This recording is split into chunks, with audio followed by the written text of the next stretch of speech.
नमस्कार, स्वागत है आपका समाचार फर्स्ट में। मैं हूं आपके साथ ओजस्वी चौहान। देश में इस समय एनडीए की सरकार बन चुकी है, लेकिन हिमाचल प्रदेश में अभी भी 3 जो चुनाव हैं, उपचुनाव वो होने बाकी हैं। अगले महीने ये 3 उपचुनाव होने हैं।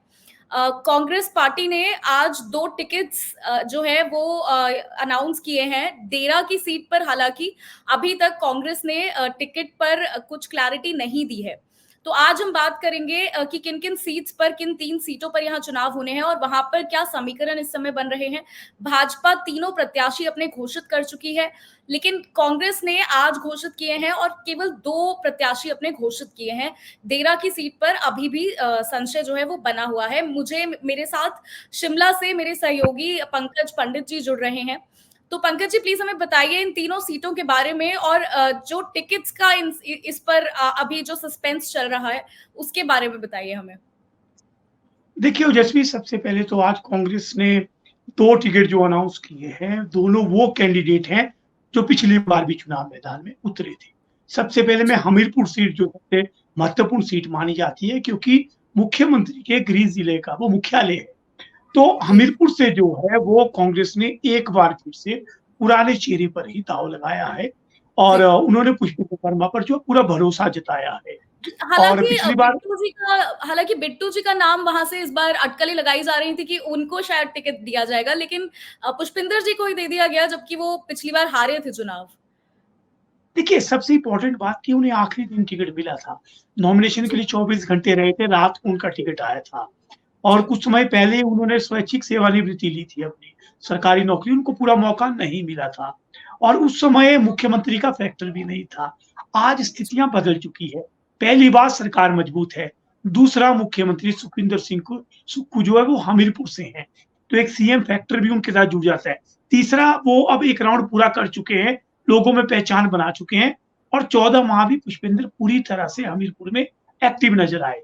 तो इस बार वो कड़ी टक्कर देंगे, निश्चित तौर पे उन्हें सीएम फैक्टर का फायदा मिलेगा और चुनावों में जो 20 दिन उपचुनाव सरकार साथ में होगी, सरकार मजबूत है। इन चीजों को लेके वो लोगों के बीच में जाएंगे। तो इस बार आशीष बनाम जो पुष्पेंद्र, ये मुकाबला कड़ा देखने को मिलेगा हमें। लेकिन दूसरी तरफ भाजपा में भी देखना है कि जो भाजपा के लोग हैं, चाहे वो नरेंद्र ठाकुर है, नरेश दर्जी है, सुहारुआ, बड़े लोग हैं, जो लोग जो है इस समय नाराज चल, वो किस तरफ चलेंगे, क्या भाजपा डैमेज कंट्रोल कर पाएगी। तो हमीरपुर में तो स्थितियां है, सीधी टक्कर कांग्रेस भाजपा की है और यहाँ पे रोचक मुकाबला होगा, क्योंकि चेहरा मुख्यमंत्री सुखविंदर सिंह सुक्खू होंगे। अब बात जी। करता अगर हूँ नालागढ़। जी। जी। जी। जी, मैं नालागढ़ पे ही आ रही थी कि अगर नालागढ़ की हम बात करें तो वहां पर हरदीप सिंह बावा को टिकट दिया गया है। इसे किस तरह हम देखें? क्या ये एक स्ट्रॉन्ग कैंडिडेट हैं? क्या बीजेपी के जो प्रत्याशी हैं उनको ये एक फाइट देने लायक कैंडिडेट आपको लगते हैं? देखिए, हरदीप बाबा पिछली बार भी चुनाव लड़े, जी। कांग्रेस ने उन्हें टिकट दिया था और उनकी एफिलिएशन जो है वो कहीं ना कहीं प्रतिभा सिंह गुट से जो है की जाती है उनकी एफिलिएशन। और जो वहां पहले जो भाजपा के प्रत्याशी थे राणा, वो कांग्रेस छोड़ के भाजपा में गए थे। अब भाजपा ने जो है अब इंडिपेंडेंट को अपने में शामिल करके जो है केएल ठाकुर को जो टिकट दिया है। अब देखना है कि लखविंदर राणा का क्या कदम रहता है, क्योंकि लखविंदर राणा कांग्रेस छोड़ के भाजपा गए थे और भाजपा ने उन्हें टिकट दिया था, वो वहां पे हार गए थे। लेकिन अब देखना है कि जो जीत के लिए कांग्रेस से भाजपा में गए थे उनका क्या रुख रहता है। पहले ऐसे माना जा रहा था कि शायद लखविंदर राणा कांग्रेस में वापसी कर सकते हैं, उन्हें टिकट मिल सकता है।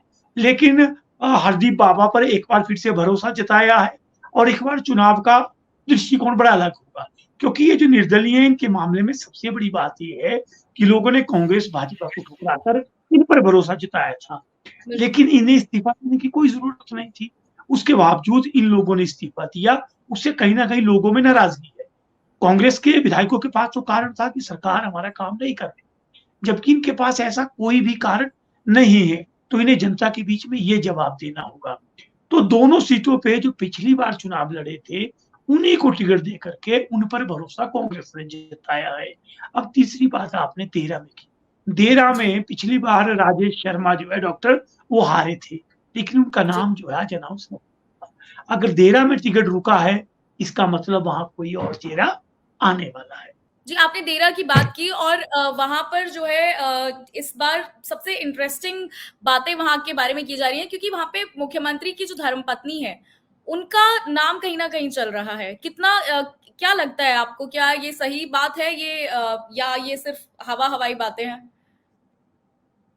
देखिए, जो कांग्रेस से सूत्रों से जो छन के खबर आ रही है कि निश्चित तौर में देरा में कोई नया और एकदम अचानक आश्चर्यजनक फैसला आने वाला है।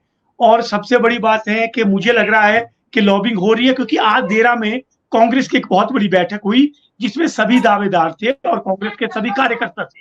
वहाँ पे एकजुट होकर तय किया गया कि देरा से कोई भी प्रत्याशी होगा, सभी लोग मजबूती से लड़ के उसे जिताएँगे। तो अब जो जो समीकरण बन रहे हैं, उससे तय हो रहा है कि मुझे लग रहा है कहीं न कहीं कांग्रेस जो है वो मुख्यमंत्री सुखविंदर सिंह सुक्खू की धर्मपत्नी पर दाँव लगाने की तैयारी में है। और ये आज की सबसे बड़ी खबर है कि लगभग तैयारी हो गई है, टिकट कल घोषित हो सकता है, क्योंकि नॉमिनेशन 21 तक होने हैं और अब बहुत कम दिन रह गए, मात्र 20 दिन, 10 तारीख को वोटिंग है। बहुत कम समय है, लेकिन ये बड़ा दांव सुखविंदर सिंह सुक्खू खेलने को तैयार हो रहे हैं। इसके लिए उन्हें मनाने का प्रयास किया जा रहा है, क्योंकि ये बहुत बड़ा निर्णय होगा। मुख्यमंत्री सुखविंदर सिंह सुक्खू की छवि स्टेक पे होगी। जी, बिल्कुल, जैसे आपने कहा कि ये एक बहुत बड़ा डिसीज़न होगा सुखविंदर सिंह सुक्खू के लिए। जैसे कि आस्था अग्निहोत्री का भी नाम लोकसभा चुनावों के दौरान चला था, लेकिन आस्था और मुकेश अग्निहोत्री दोनों ने ही इन अटकलों पर जो है विराम एक तरह से लगाया था और कहा था कि नहीं, वो ऐसा नहीं होगा। हालाँकि उनका ये भी कहना था कि हाईकमान की तरफ से ये बात की गई थी उनसे, लेकिन उन्होंने इस चीज़ से उस समय इनकार कर दिया था। पर्सनल लॉस भी उनका उस समय बहुत बड़ा एक हुआ था। तो अब ये देखना बहुत इंटरेस्टिंग होगा कि क्या मुख्यमंत्री जो है वो अपने परिवार से अपनी धर्मपत्नी को यहाँ से चुनाव लड़वाते हैं या क्या डिसीजन इस पर होता है? देखो यशस्वी, राजनीति में सबसे बड़ी बात है कि ना को भी हाँ माना जाता है। हालाँकि मुख्यमंत्री के 3 दिन पहले ये सवाल पूछा गया था कि क्या आपकी पत्नी जो है वो चुनाव में उतर गई है? तो उन्होंने ऐसी किसी भी बात का खंडन किया था। लेकिन आपको याद होगा, लोकसभा चुनावों के समय जब मुख्यमंत्री सुखविंदर सिंह सुक्खू उपचुनाव में बिज़ी थे, तो उनकी पत्नी ने अपने मायके में, देरा में, सब जगह चुनाव प्रचार किया था और एक स्टार कैंपेनर की तरह उन्होंने पूरे कैंपेन को उठाया था। और लोगों ने उनकी बातों को ध्यान से सुना भी था। तो उनकी प्रैक्टिस पूरी है और लग रहा है कि इस बार ये बड़ा दांव खेलना और पूरे प्रदेश की नजरें जो है वो देरा पे जाने वाली है। क्योंकि देरा में मुख्यमंत्री सुखविंदर सिंह सुक्खू की पत्नी चुनाव लड़ती हैं, तो सबसे बड़ी बात, सबसे बड़े जिला से मुख्यमंत्री का परिवार का प्रतिनिधि एक उतर रहा है और कांगड़ा को एक प्रमुखता मिल सकती है। तो अब देखना है, क्योंकि दिन बहुत कम रह गए, 2 टिकट अनाउंस हो गए हैं और ये मुझे लगता है कल तक जो है देरा का सस्पेंस क्लियर हो जाएगा। लेकिन देरा में टिकट रुकने का साफ संदेश है ओजस्वी।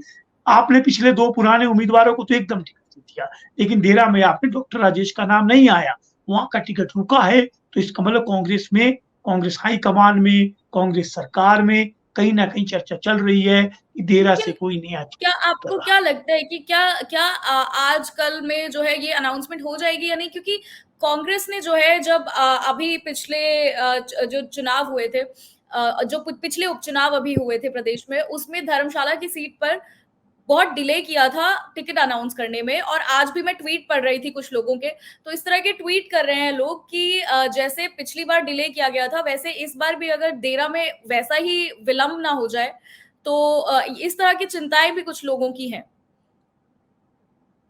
निश्चित तौर पे कांग्रेस का ट्रैक रिकॉर्ड इस मामले में बहुत खराब रहा है। जी, हालाँकि उन्होंने दोनों टिकट बहुत जल्दी अनाउंस कर दिए, थोड़ा मौका कैंडिडेट्स को मिल जाएगा और पुराने कैंडिडेट्स हैं। पुराने कैंडिडेट्स जो हैं वो चुनाव में लड़े होते हैं और लोगों की जुबान पे उनका नाम होता है। अगर देरा से आपने नया कैंडिडेट देना है और वो भी मुख्यमंत्री की पत्नी, तो उनके पास समय बड़ा कम होगा।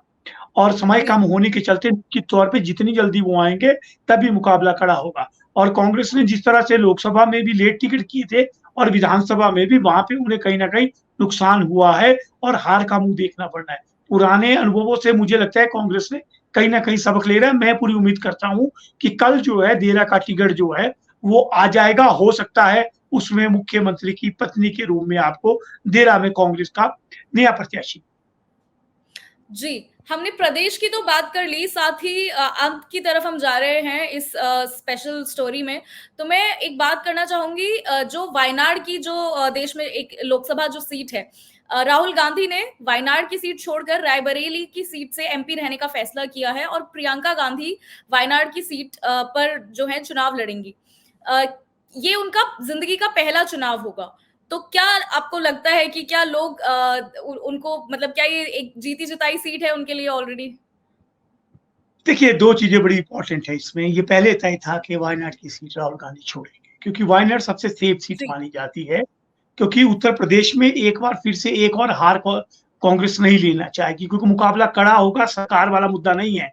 अब वहाँ पे केंद्र में भी भाजपा की सरकार है, यूपी में भी भाजपा की सरकार है। तो और सेकंड, जो यूपी में वापसी हुई है कांग्रेस की, लोगों को निराश राहुल गांधी नहीं करना चाहते, क्योंकि दिल्ली का रास्ता बाया यूपी ही जाता है। अगर मैं वायनाड की बात करूं तो वायनाड सबसे सेफ सीट है, और सबसे बड़ी बात है प्रियंका वहां उतर रही है तो वायनाड में सीपीएम भी जो है, मुझे लगता है उनके खिलाफ प्रत्याशी नहीं उतारेगी।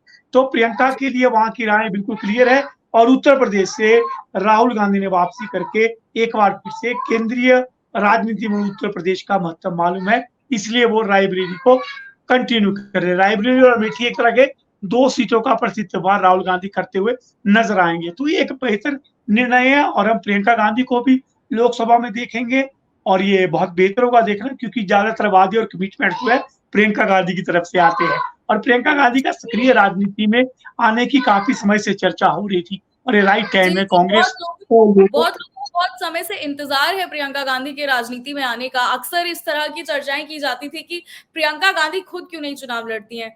तो फाइनली शायद वो चीज अब हमें देखने को मिलेगी कि जब वो अपने भाई के लिए तो बहुत उन्होंने कैंपेन किया है, लेकिन अब वो खुद चुनावी मैदान में जब उतरेंगी तो किस तरह का उनका कैंपेन रहेगा, क्या प्रदर्शन रहेगा, वो सब देखना काफी इंटरेस्टिंग होने वाला है। बिल्कुल, बिल्कुल। आई होप कि उनके लिए ये चुनाव बेहतर रहेगा, और उनकी धमाकेदार एंट्री जो है लोकसभा में होने वाली है। हालाँकि मुझे लगता है इस चुनाव को लगभग 3 माह लग जाएँगे, क्योंकि 14 दिन के भीतर इस्तीफा देना था, और राहुल गांधी ने आज तय कर लिया। अब राहुल गांधी इस्तीफा देके नोटिफाई होगा, पर मुझे लगता है 3 महीने के पहले वो चुनाव नहीं होने वाला है। लेकिन प्रियंका और राहुल की जोड़ी जो है, वो अब संसद में इकट्ठे नज़र आएगी, और कांग्रेस के लिए भी कहीं न कहीं ये लाभदायक होगा। और सक्रिय राजनीति में प्रियंका के आने का मतलब है, क्योंकि प्रियंका को भी लोग जो है आने वाले समय एक प्रधानमंत्री के तौर पे देखते हैं। दोनों भाई-बहन के बीच में भी एक वो कशमकश है, क्योंकि लोगों को दोनों का प्यार मिलता है। लेकिन राहुल गांधी पूरा श्रेय जो प्रियंका को देते हैं, जीत के बाद उनकी प्रेस कॉन्फ्रेंस में याद होगी कि ये जो पूरी जीत का यूपी का श्रेय है, मेरी बहन बैठी है छुप के उसका। तो अब फ्रंट फुट पे आके प्रियंका के लिए, कांग्रेस के लिए ये फायदेमंद है। जी।